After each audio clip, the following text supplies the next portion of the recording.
વાણીની એક મજા છો, કેરી ખાવાનું બંધ કરે પછી સસ્તી થાય.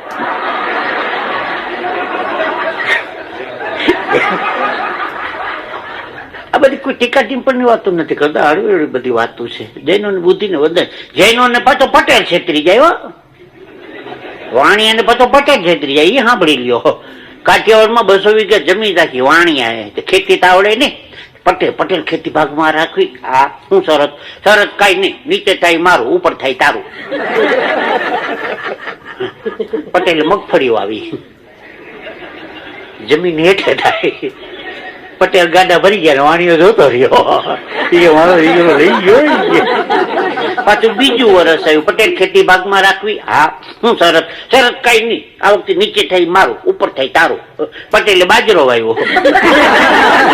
ઉપર આવ્યા, પટેલ લીધી ગયા. ત્રીજું વર્ષ આવ્યું, પટેલ ખેતી ભાગમાં રાખવી. હા શું શરત?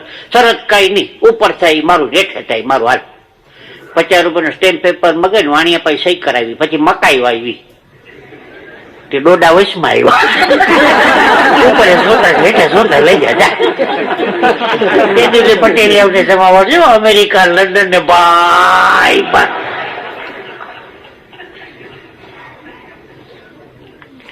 કોઈ જ્ઞાતિ વિશે હું કોઈ દી વાતું કરતો નથી, પણ આ સન્માન કર્યું જૈન શાસન ગ્રુપે એટલું રાજી થયો તો સમય પ્રમાણે 1-2 વાતો કહી દો. એ ભાઈ મને કે મારે 4 ધામની યાત્રા કરવા જવું છે.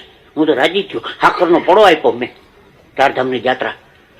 મને કે મારે દારૂ મૂકવો છે. હું તો બહુ રાજી થયો, દારૂ મૂકવો છે. 25 પેટી ઘરમાં પડ્યો, કોઈને ઘેરે મૂકવો.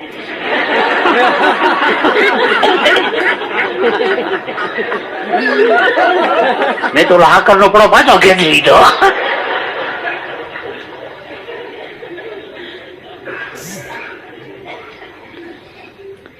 વાતનો આનંદ છે, કોઈ ટીકા ટિપ્પણની વાતો કરતો નથી. બધા પોતાની જગ્યાએ બરોબર છે. પણ એક જગ્યાએ મેં વાંચ્યું હતું, સમયને આપણે સાચવી લેશું ને તો સમય આપણે સાચવી લેશે. સમયને જો આપણે સાચવી લેશું તો સમય કોક દી આપણે સાચવી લેશે. સાહેબ બંધ પડેલી ઘડિયાળ 24 કલાકમાં 2 વખત સાચો ટાઈમ બતાવે છે. બંધ પડેલી ઘડિયાળ 24 કલાકમાં 2 વાર સાચો ટાઈમ બતાવે છે. માણસ એટલો બધો અઘરો થઈ ગયો છે, 24 કલાકમાં 2 વાર સાચું નથી બોલતો.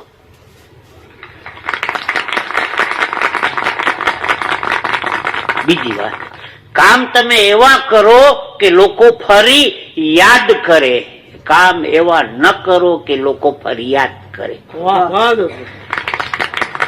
માણસ સ્વાર્થ છે. નજીવી એક બાબતની અંદર સામેવાળાનું એટલું બધું નુકસાન કરતો હોય છે. હિમાલય પર્વત ઉપર આખી પેસેન્જર ભરેલી બસ આમ તેમ આખા ટૂંકા રસ્તે હિમાલયમાં ઉપર જતી હતી. એમાં પતિ પત્ની દંપતી 2 સફર કરતા હતા. એમાં વચમાં એનું ખેતર ને એનું વાડીનું ઘર આવતું હતું. જો કંડક્ટરને વિનંતી કરે ઘંટડી મારીને જો ઉતારી દે તો 3 કિલોમીટર બીજું એનું સ્ટેન્ડ આવતું હતું. ત્યાંથી એને 3 કિલોમીટર હાલીને સામાન લઈને આવવું પડે. જો ઉતારી દે તો એનું ઘર વચમાં જ આવતું હતું. કંડક્ટરને વિનંતી કરી, સારો કંડક્ટર માણસ ઘંટડી મારીને ઉતારી દીધા. પતિ પત્ની નીચે ઉતરા, ઉપરથી સામાન ઉતાર્યો. 7-8 મિનિટનો ટાઈમ નીકળી ગયો. બસ નીકળી ગઈ આગળ. પતિ પત્ની માથે સામાન લઈને પોતાના માર્ગ ઉપર જતા હતા ને એમાં ભૂસ્ખલન થયું. જબરજસ્ત હિમાલય ઉપરથી દરતો મોટો પથ્થર આવ્યો સીધો ઓલી બસ ઉપર ને બસ ગઈ સીધી ખાઈમાં. 62 જણાનું મૃત્યુ થઈ ગયું. 60 ને 62 જણા મુસાફરી કરતા હતા. 62 ગયા ખાઈમાં. આ દર્શે પતિ પત્ની બંને જોડે છે. એમાં પત્ની બહુ હસવા માંડી, રાજી થઈ ગઈ, આપણે બચી ગયા, હાઈસ આપણે બચી ગયા, હાઈસ આપણે બચી ગયા. પતિદેવ ચોથા રાસો રડવા માંડ્યો. આપણે બચી ગયા તો તમે કેમ રડો છો? તો કે 3 કિલોમીટર હાલીને આવવાના આપણા સ્વાર્થ માટે થઈ અને 62 જણાનો આપણે ભોગ લીધો. જો 7-8 મિનિટ બસમાં બેઠા રહ્યા હોત ને તો બસ ઘણી આગળ નીકળી ગઈ હોત. આપણા રોજબરોજના જીવનમાં માવતર આવું છે. ઘણી વાર નજીવી સ્વાર્થ માટે તેને સામેવાળાને એટલું માવતર આપણે નુકસાન કરતા હોય છે. હા, અને એક મારી આજ વર્ષોથી હાલની આવે એવી એક જોક કહીને મારા શબ્દને વિરામ આપું. દ્વારકામાં બધા યાત્રા કરવા માટે આવે ને એટલે બેનો ગોમતી નદીમાં સ્નાન કરે, એક લોટો પાણી રેડે, ગોમતીમાં નાયા, નર્મદામાં નાયા, તાપીમાં નાયા, ગંગામાં નાયા, જમનામાં નાયા, સરયુમાં નાયા, બ્રહ્મપુત્રમાં નાયા, વિશ્વામિત્રીમાં નાયા, વાત્રકમાં નાયા, અંબિકામાં નાયા, રૂપેણમાં નાયા, મહીસાગરમાં નાયા, ભાદરમાં નાયા, હેતરુંજીમાં નાયા. દરેક નદીને પુણ્ય મળે. આ બાજુ ભાઈઓ નાતા થઈ કે હર્ષદ મહેતામાં નાયા, લક્ષ્મીચંદ ભગાજીમાં નાયા, રજનીકાંત શ્લોકમાં નાયા, યુરિયા ખંડમાં નાયા, બોભોર્સમાં નાયા, ઘાસઝાડામાં નાયા, અમદાવાદની માધુપુરામાં નાયા, વિસનગરની નાગરિકમાં નાયા. નવરા વાળાની લાઈન લાગી જો માવતર કઈ એક નવરા આવી જાય કે નક્કી નહીં, ડોલે ડબલા લઈને આટા મારે છે. ભગવાને કઈક હરખેથી દીધું હોય ને તો આપડે આ ઉત્સવ ગ્રુપમાં નાઈ લેજો, નાવા જેવું ઠેકાણું છે તમારું. ભાઈ ભાઈ એ કે વર્ષની દર કેટલા 1200 બતાવો છો ને 10. હા એ નાવા જેવું ઠેકાણું છે ભાઈ. મને મેમ્બર બનાવી નાખજો. ઉંમર પ્રમાણે પહેરવું ઓછું અને ઉંમર પ્રમાણે ખાવું. જેવી આપણી ઉંમર, નાના હોય ત્યારે ખાતા હોય, પછી યુવાન થાય પછી ન ખવાય, યુવાન છે ત્યારે ખાતા હોય પછી ગઢપણ આવે તે ન ખવાય. છોકરા શેરડી ખાતા હોય પછી બાપો એમ કે મને એક માદળિયું આપો, એ ન હાલે.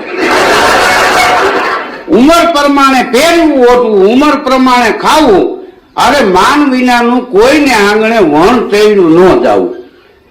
આપણને કોઈક બોલાવે તો જાવું. તમે જોવો મહેમાન અને મોત એ ગમે ત્યારે આવે, એની તારીખ ન હોય કે મહેમાન શુક્રવારે જ આવે કે મહેમાન રવિવારે જ આવે. મહેમાન તો એની અનુકૂળતા આવે, એ તો તમે હુઈ ગયો ને દરવાજા ખખડાવે.